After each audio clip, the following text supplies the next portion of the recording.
Hello বাচ্চারা, কেমন আছো সবাই? আজ আমরা গণিতের খুব মজার দুটো জিনিস শিখব।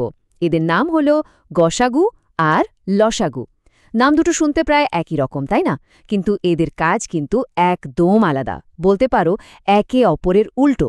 চলো আজ এমনভাবে শিখব যাতে আর কোনোদিনও এগুলো গুলিয়ে না যায়, আর তোমরা ঠিক ঠিক বুঝতে পারো কখন কোনটা ব্যবহার করতে হবে।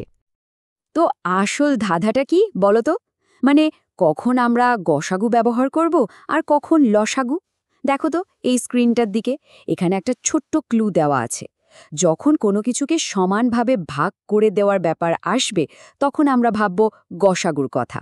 আর যখন দুটো আলাদা জিনিস কখন আবার একসাথে হবে বা দেখা করবে, তখন ব্যবহার হবে লসাগু। কি তৈরি তো তোমরা এই ধাঁধাটার সমাধান করার জন্য? চলো শুরু করা যাক। আচ্ছা, তাহলে চলো আমরা প্রথমে গসাগু দিয়ে শুরু করি। এর পুরো নামটা কি? এর পুরো নাম হল গরিষ্ঠ সাধারণ গুণনীয়ক। চলো নামটা কি একটু ভেঙে ভেঙে বোঝার চেষ্টা করি, কেমন? প্রথমে আসছে গুণনীয়ক। আচ্ছা, গুণনীয়ক জিনিসটা কি? এটা হলো এমন একটা সংখ্যা যা অন্য একটা সংখ্যাকে পুরোপুরি ভাগ করতে পারে, মানে কোনো ভাগশেষ থাকে না। এরপর আসছে সাধারণ। সাধারণ মানে হলো যা দুটো বা তার বেশি সংখ্যার মধ্যেই আছে। আর সবশেষে হলো গরিষ্ঠ। গরিষ্ঠ মানে কি? সবচেয়ে বড়। তাহলে পুরোটা মিলিয়ে কি হলো? সাধারণ গুণনীয়কগুলোর মধ্যে সবচেয়ে বড় যেটা। আমি আস্তে আস্তেই বলছি যাতে তোমরা ভালো করে বুঝতে পারো। তাহলে একদম সহজ কথায় বললে, যখনই আমাদের কোনো জিনিসকে সমান সমান দলে ভাগ করতে হবে, আর আমরা চাইব যে সবচেয়ে বেশি কটা দল বানানো যায় যেখানে কোনো কিছুই বাকি পড়ে থাকবে না, ঠিক তখনই আমাদের দরকার হবে গসাগু। মনে থাকবে তো, সমান ভাগে ভাগ করা মানেই গসাগু। শুধু মুখে বললে তো হবে না, তাই না? চলো এবার একটা উদাহরণ দিয়ে দেখি। আমরা এখন ১২ আর ১৮-র গসাগু বের করব, কেমন? দেখো, আমরা খুব সোজা ৪টে ধাপে কাজটা করব। সবাই মন দিয়ে শোনো কিন্তু। প্রথম ধাপ, আমরা প্রথমে ১২-র সব গুণনীয়ক লিখব, মানে কোন কোন সংখ্যা দিয়ে ১২কে ভাগ করা যায়।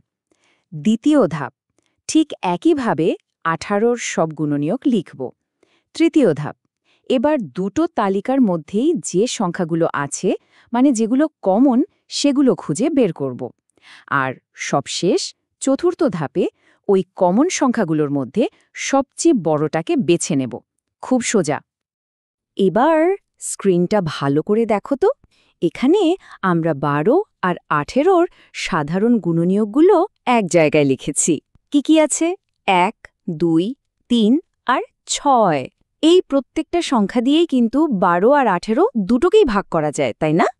তাহলে এবার তোমরা বলো তো, এই যে সাধারণ গুণনীয়কগুলো আমরা পেলাম ১, ২, ৩ আর ৬, এদের মধ্যে সবচেয়ে বড় কোনটা? বলো বলো। একদম ঠিক, ৬। ৬ হলো সবচেয়ে বড়। তার মানে ১২ আর ১৮-র গরিষ্ঠ সাধারণ গুণনীয়ক বা গসাগু হল ৬। সাব্বাস! চলো এবার একটা বাস্তব জীবনের গল্প দেখি।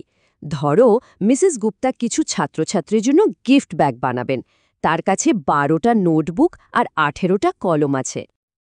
এখন মিসেস গুপ্তা চান যে প্রত্যেকটা ব্যাগ যেন একদম একরকম হয়, মানে প্রতিটা ব্যাগের সমান সংখ্যক নোটবুক আর সমান সংখ্যক কলম থাকবে, আর কোনো জিনিসও যেন এক্সট্রা না থাকে।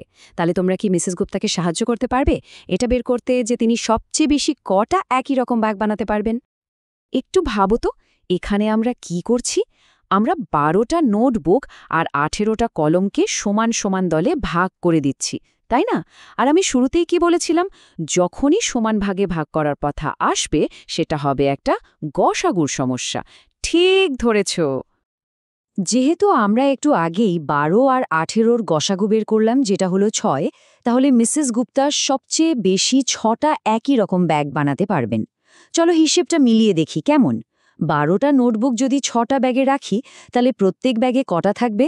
১২ ভাগ ৬ মানে ২টো। আর ১৮টা কলম যদি ৬টা ব্যাগে রাখি, ১৮ ভাগ ৬ মানে ৩টে।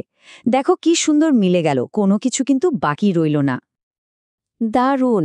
গসাগু তো আমরা বেশ ভালোই বুঝে গেলাম, তাই না? চলো এবার আমাদের আলোচনার দ্বিতীয় ভাগে যাই। এবার আমরা শিখব লসাগু নিয়ে, যার পুরো নাম লঘিষ্ঠ সাধারণ গুণিতক। গসাগুর মতোই আমরা লসাগুর নামটাকেও একটু ভেঙে ভেঙে শিখব। প্রথমে আছে গুণিতক। গুণিতক মানে কি? খুব সোজা। গুণিতক মানে হল নামতা। যেমন 4-এর গুণিতক হল 4, 8, 12, 16 এরকম। এরপর সাধারণ মানে যা দুটো সংখ্যারই গুণিতক। আর সবশেষে লঘিষ্ঠ, যার মানে হল সাধারণ গুণিতকগুলোর মধ্যে সবচেয়ে ছোট। তাহলে আসল কথাটা কি?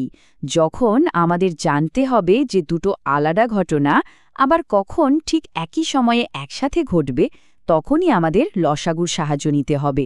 মনে থাকবে তো, একসাথে হওয়া মানেই লসাগু। চলো এটাও একটা উদাহরণ দিয়ে বুঝি। আমরা 4 এবং 6-এর লসাগু বের করব। প্রথমে কি করব? 4-এর নামটা লিখব। 4, 8, 12, 16 এরকম। তারপর দ্বিতীয় ধাপে 6-এর নামটা লিখব। 6, 12, 18, 24 এরকম করে। তৃতীয় ধাপে দুটো তালিকার মধ্যে প্রথম কোন সংখ্যাটা মিলছে সেটা খুঁজে বের করব। আর শেষে ওই সবচেয়ে ছোট সাধারণ সংখ্যাটাই হবে আমাদের উত্তর। তোমরা যদি তালিকা দুটি ভালো করে দেখো তাহলে বলতে পারবে 4 আর 6-এর প্রথম সাধারণ গুণিতক কোনটা। দেখতে পাচ্ছ? হ্যাঁ, 12। 4-এর নামটাতেও 12 আছে, আবার 6-এর নামটাতেও 12 আছে। তাই 4 এবং 6-এর লঘিষ্ঠ সাধারণ গুণিতক বা লসাগু হল 12। এবার লসাগুর একটা বাস্তব জীবনের গল্প শোনো। ধরো দুটো বাস আছে, দুটোই সকাল 8টায় একটা স্টপ থেকে ছাড়ল। একটা বাস প্রতি 4 ঘন্টা পরপর স্টপে ফিরে আসে, আর অন্য বাসটা প্রতি 6 ঘন্টা পরপর ফিরে আসে। এখন প্রশ্ন হলো, বাস দুটো তো সকাল 8টায় একসাথে ছেড়েছিল, কিন্তু আবার কখন তারা একই সময়ে একসাথে ওই বাস স্টপে এসে পৌঁছাবে? কি মনে হয়? দেখো, এখানে আমরা খুঁজছি কখন বাস দুটো আবার একসাথে হবে। তার মানে এটা কিসের সমস্যা? একদম ঠিক, এটা একটা লসাগুর সমস্যা। আমরা তো একটু আগেই 4 আর 6-এর লসাগু বের করেছি। কত ছিল? 12। তার মানে বাস দুটো ঠিক 12 ঘন্টা পর আবার একসাথে হবে। আচ্ছা, সকাল 8টা থেকে 12 ঘন্টা পর কটা বাজে? গুনে দেখো তো। ঠিক, রাত 8টা। তাহলে ওরা আবার রাত 8টায় একসাথে দেখা করবে। বাহ, আমরা তো এখন গসাগু আর লসাগু দুটোই শিখে ফেলেছি। এবার চলো দুটোকে পাশাপাশি রেখে দেখি, যাতে আর জীবনেও কোনোদিনও গুলিয়ে না যায়। এই অংশটা কিন্তু খুব মন দিয়ে শুনবে সবাই। এই স্লাইডটা খুব ভালো করে দেখো। বাঁদিকে আছে গসাগু। যখন জিনিস সমান দলে ভাগ করার কথা হবে, যেমন দল বানানো বা মিষ্টি ভাগ করা, তখন গসাগু। আর একটা মজার জিনিস মনে রাখবে, গসাগুর উত্তর সব সময় দেওয়া সংখ্যাগুলোর চেয়ে ছোট বা সমান হয়। আর ডান দিকে আছে লসাগু। যখন কোনো ঘটনা আবার একসাথে হবে, যেমন দুটো অ্যালার্ম একসাথে বাজা বা বাসের সময়সূচি, তখন লসাগু। আর লসাগুর উত্তর সব সময় দেওয়া সংখ্যাগুলোর চেয়ে বড় বা সমান হয়। সোজা না? চলো এবার তোমাদের কাজ। এখানে 3টে সমস্যা দেওয়া আছে। তোমরা এখানে একটু থেমে এগুলো নিজে নিজে সমাধান করার চেষ্টা করো। আমি জানি তোমরা সবাই পারবে। প্রথমটা গসাগু, দ্বিতীয়টা লসাগু, আর 3 নম্বরে দুটোই বের করতে হবে। দেখি কে কে পারে। তাহলে বাচ্চারা, আজকের মতো এটুকুই। কিন্তু যাওয়ার আগে তোমাদের জন্য একটা প্রশ্ন রেখে যাচ্ছি। একটু ভেবে দেখো তো, তোমাদের প্রতিদিনের জীবনে, যেমন খেলার মাঠে বা বাড়িতে, আর কোথায় কোথায় এই গসাগু আর লসাগু লুকিয়ে আছে বলে তোমাদের মনে হয়? পরের ক্লাসে আবার নতুন কিছু নিয়ে দেখা হবে। ততদিন ভাবতে থাকো আর অঙ্ক করতে থাকো।